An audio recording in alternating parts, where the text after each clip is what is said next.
जय भीम दोस्तों, मैं रजत मौर्य आप सभी का स्वागत करता हूं बहुजन साहित्य के इस विशेष कार्यक्रम किताब पर चर्चा में, जहां हम चर्चा करते हैं बहुजन लेखकों द्वारा लिखी गई किताबें और बहुजन मुद्दों पर केंद्रित किताबों पर। आज के इस वीडियो में हम लोग चर्चा करेंगे बाबा साहब के पहले सार्वजनिक भाषण के ऊपर। शुरू करने से पहले आप सभी से मेरा निवेदन है कि वीडियो को पूरा देखा करें। मेरे ये कहने का कोई फर्क तो नहीं पड़ता, लेकिन मैं फिर भी कह देता हूं क्योंकि ये मेरा काम है।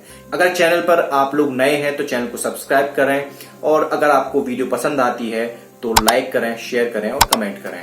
अगर आप लोग बहुजन साहित्य को कोई आर्थिक मदद करना चाहते हैं तो स्क्रीन पर आपको अकाउंट डिटेल शो हो रही होगी, उसके माध्यम से आप जितनी चाहें उतनी समर्थन राशि में भेज सकते हैं। बहुजन साहित्य के जो सोशल मीडिया अकाउंट्स हैं, सोशल मीडिया हैंडल्स हैं, उनको अगर अभी तक आप लोगों ने फॉलो नहीं किया है तो कर लीजिए। डिस्क्रिप्शन बॉक्स में उनके लिंक आपको मिल जाएंगे। आज से बहुजन साहित्य पर एक नई सीरीज शुरू हो रही है। उस सीरीज का नाम है स्पीचेस ऑफ डॉक्टर अंबेडकर। इस सीरीज में हम लोग आपके साथ बाबा साहब के भाषणों के ऊपर चर्चा करेंगे और एनालाइज करेंगे एक महामानव की सोच को। जन्म सिद्ध श्रेष्ठता और पवित्रता से गुणहीन ब्राह्मणों का कल्याण हुआ है। दक्षिण महाराष्ट्र के बहिष्कृत वर्ग परिषद मानगांव रियासत कागाल के दिनांक 21-22 मार्च रविवार और सोमवार 1920 को एक सभा संपन्न हुई थी। करीब 5000 की संख्या में जनसमूह उपस्थित था। इस परिषद के अध्यक्ष बाबा साहब डॉक्टर अंबेडकर थे। बाबा साहब डॉक्टर अंबेडकर ने अपने अध्यक्षीय भाषण में ये कहा था, आज की डेट में किसी नेता की रैली में या उसके भाषण में 5000 लोगों की भीड़ अगर जमा हो जाए तो हुल्लड़ मच जाता है। बोलते हैं कितनी बड़ी भीड़ थी, कितनी बड़ी रैली थी, कितने सारे लोग आए थे।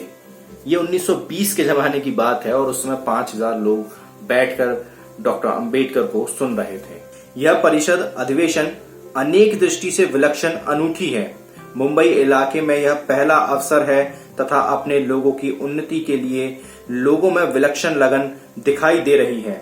उसी तरह बहिष्कृत वर्ग में दिखाई दे रही वैचारिक क्रांति भी विलक्षण है, मतलब बहुत ही अभूतपूर्ण है। जो वैचारिक क्रांति उस समय के लोगों में बाबा साहब को दिखाई दे रही थी। आज तक हमारे लोगों को लग रहा था कि हमारी खराब स्थिति दुर्भाग्य के कारण है और दुर्भाग्य को रोकना हमारे हाथ में नहीं है। कठिन स्थिति को चुपचाप सहन करना चाहिए। बहुजन तबके में एक नकारात्मक सोच बहुत ही गहराई में घर कर बैठी है। वो सोच है कि ये सब कुछ जो है वो भगवान भरोसे है, सौभाग्य है, पिछले जन्मों के कर्म है। लेकिन ऐसा कुछ होता नहीं है। अल्टीमेटली ये हमारे चॉइसेस के ऊपर डिपेंड करता है कि हमारा फ्यूचर कैसा होगा। और ये जो सोच बनती है वो बनती है धर्मांध होने से, धर्म पर ज्यादा विश्वास करने से, एक अलौकिक शक्ति, एक अलौकिक भगवान, दिव्य शक्ति, चमत्कार, इन सब पर विश्वास करने से इस तरह की नकारात्मक सोच बनती है, जो कि मेरे अंदर भी थी। लेकिन उसको मैंने जब अंबेडकर को पढ़ना शुरू किया तो खत्म हो गई। आज की डेट में बिल्कुल भी नहीं है। अगर आप लोग भी ध्यान से अंबेडकर, फुले पेरियार या कोई भी रैशनल थिंकर को पढ़ेंगे तो जो आपके अंदर जो ये जो विचार है, जो एक ये जो सोच है जो घर कर गई है, वो खत्म हो जाएगी। तो इस तरह के लिटरेचर को अपने घर में प्रमोट कीजिए, उससे आपके घर का माहौल ही पूरी तरह बदल जाएगा। आज नई पीढ़ी को लगने लगा है कि हमारी परिस्थिति ईश्वरीय लीला का परिणाम न होकर दूसरों के दुष्कर्मों का परिणाम है। जिस हिंदू धर्म के हम घटक अंग हैं, उस हिंदू धर्म के व्यवहार में मनुष्यों का संगठन दो मूल तत्वों पर आधारित है, ऐसा दिखाई देता है। एक जन्मसिद्ध योग्य अयोग्यता, लायक और नालायकी, व दूसरी जन्मसिद्ध पवित्र और अपवित्रता, निर्मल और अनिर्मलता। मूलतः में अयोग्य, अयोग्य तथा पवित्र, अपवित्रता दोनों शब्द संज्ञा विशेषण में तथा स्त्रीलिंग से संधि कर देने पर क्षमता का आकलन होते दिखाई देता है। वैसे देखा जाए तो हिंदी और मराठी में योग्य तथा पवित्र दोनों शब्द संज्ञा विशेषण के रूप में ही प्रयुक्त हुए हैं। दोनों शब्दों को स्त्रीलिंग के साथ जोड़ने से अनुभूति का स्वर ऊंचा हो जाता है, इसलिए इन दोनों शब्दों को उसी रूप में रखा जा रहा है। मुझे लगता है कि यहाँ पर डॉक्टर अंबेडकर एक तरह का तंज कस रहे हैं कि ये जो पवित्रता, अपवित्रता, योग्य और अयोग्य का जो पूरा कंसेप्ट है, ये ज्यादातर आप देखेंगे बहुजन तबके के ऊपर तो इसको, लेकिन एक और वर्ग है जिसके ऊपर ये कंसेप्ट योग्य, अयोग्य, पवित्र, अपवित्रता का जो कंसेप्ट है वो थोपा आता जा रहा है। और वो वर्ग है महिला, जो कि पूरी आबादी का लगभग 50% है।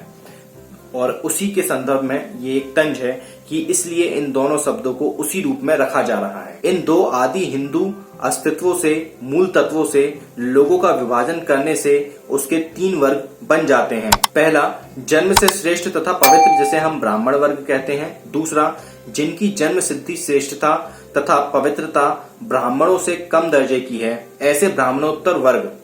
तीसरा, जो जन्म से निम्न तथा अपवित्र लोगों का वर्ग हमारा बहिष्कृत वर्ग है। इस तरह से वर्गीकरण करके धर्म द्वारा स्थापित श्रेष्ठता और पवित्रता का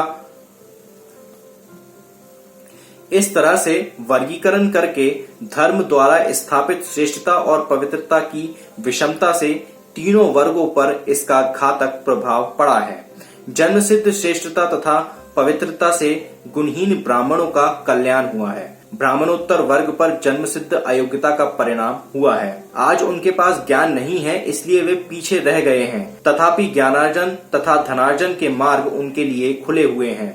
आज उनके पास ज्ञान और धन नहीं है, लेकिन वह उन्हें आज नहीं तो कल मिलकर ही रहेगा। हमारे बहिष्कृत वर्ग की स्थिति जन्मसिद्ध अयोग्यता और अपवित्रता के कारण बहुत चिंताजनक हो गई है। अनेक दिनों से उन्हें अयोग्य तथा अपवित्र मान लेने के कारण आज उनका नैतिक दृष्टि से मनोबल और स्वाभिमान नष्ट हो गया है।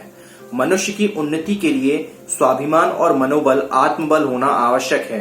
सामाजिक दृष्टि से हिंदू लोगों को जो अधिकार मिले हुए हैं, वैसे उन्हें कोई अधिकार नहीं है। उन्हें स्कूल में आने की मनाही है, उन्हें सार्वजनिक कुएं पर पानी भरने नहीं दिया जाता है तथा रास्ते से आने जाने नहीं दिया जाता है। उन्हें सवारी का उपयोग नहीं करने दिया जाता है। इत्यादि कारणों से उन्हें छोटे छोटे अधिकारों से वंचित रहना पड़ता है। जन्मसिद्ध अयोग्यता के कारण तथा अपवित्रता की वजह से आर्थिक दृष्टि से बहुत हानि हुई है।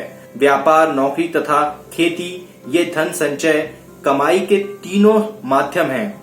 ये तीनों मार्ग उनके लिए बंद हैं। छुआछूत के कारण उन्हें कोई ग्राहक नहीं मिलता है। व्यापार करने की उनके लिए कोई व्यवस्था नहीं है। छुआछूत के कारण उन्हें नौकरी नहीं मिलती है तथा कभी कभी उनमें गुण होते हुए भी वे निचली जाति के होने के कारण दूसरे लोग उनके हाथ के नीचे काम करने को तैयार नहीं होते हैं। यही कारण है कि उन्हें नौकरी नहीं मिलती है। यही कारण है कि उनके विरोध में मिलिट्री में विद्रोह हुआ था। खेती के बारे में भी उनकी स्थिति दयनीय है। मृत जानवरों के लिए गांव में रखी जमीन के टुकड़े के सिवाय क्या किसी के पास खेती की जमीन है, ये प्रश्न पूछते हैं। ये सारा वर्णन उन्हीं हालातों का है जो उस समय था, यानी कि 1920 के समय में। आज की जो न्यू जनरेशन है वो इन सारी चीजों को न पढ़ती है न समझती है और इसलिए वो पूरी वैचारिकी से कट जाती है। इस तरह बेबस लाचार समाज की उन्नति नहीं होगी। प्राकृतिक गुण और अनुकूल परिस्थितियां ये दो उन्नति के प्रथम कारण हैं। बहिष्कृत वर्ग में प्राकृतिक गुणों की कमी नहीं है, यह बात सभी को स्वीकार है, परंतु उनका विकास नहीं हो रहा है। इसका मुख्य कारण यह है कि उनकी परिस्थिति अनुकूल नहीं है। प्रतिकूल परिस्थितियों को अनुकूल बनाने के उपाय सुझाए जाते हैं, परंतु इसके लिए हम लोगों को राजनीतिक शक्ति प्राप्त करनी चाहिए तथा जातीय प्रतिनिधित्व प्राप्त करना चाहिए। जातीय प्रतिनिधित्व के बगैर राजनीतिक शक्ति प्राप्त नहीं होगी।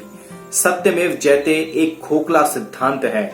सत्य की जय करने के लिए हमें अपना आंदोलन कायम रखना चाहिए। अगर आज की डेट में अंबेडकर ये कह देते कि सत्यमेव जयते एक खोखला सिद्धांत है, तो लोग उनको पाकिस्तान जाने की सलाह दे देते और कुछ लोग तो शायद उनका वीजा भी लगवा देते। खैर छोड़िए, ये जो भाषण मैंने अभी आपके सामने पढ़कर बताया, ये उनका पहला भाषण था और उस पहले भाषण में भी उनके जो तर्क की क्षमता थी, उनके तर्क की जो धार थी, वो बहुत तीखी और तेज थी।